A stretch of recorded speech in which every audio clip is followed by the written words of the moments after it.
magambo ati reka twibyinira agasitire, reka dufate umwanya tubyine. Nibyo ijuru dutegereje, natwe turarebera ikirere gusa, twiteze ibyiza ariko tuteganya ko n'ikibi cyatubaho. Ese ugiye kuhatwika cyangwa oya?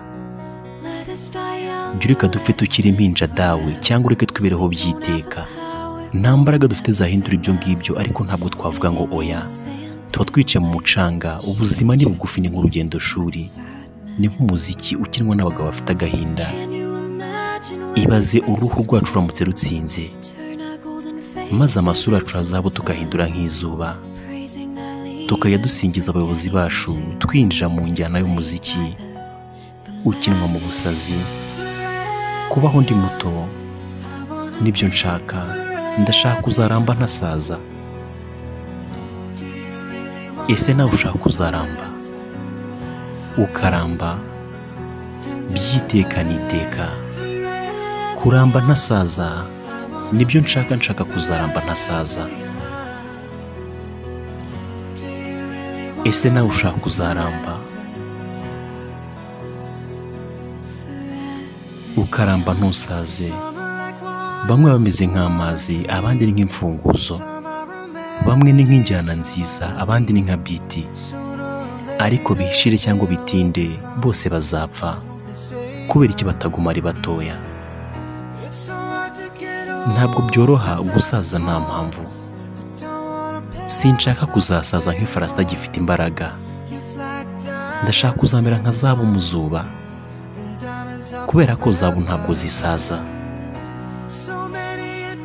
Ubu ibintu byinshi bidasanzwe ntabwo uyu munsi byabaye. Ubu indirimbo nyinshi twamaze no kwibagirwa kuzikina.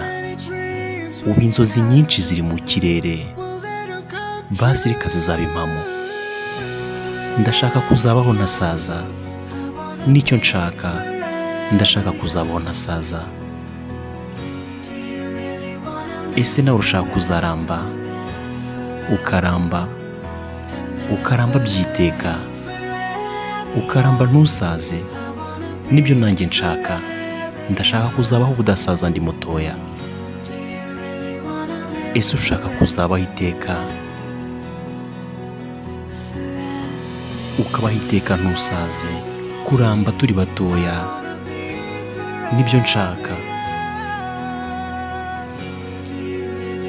Ese nawe ushaka kuzabaho ubudasaza? Muri kumwe nanjye Wabla, ndetse n'iteka. Kubaho uri muto ntusaze nibyo nshaka, sinshaka kuzasaza. Ese nawe ushaka kuzaramba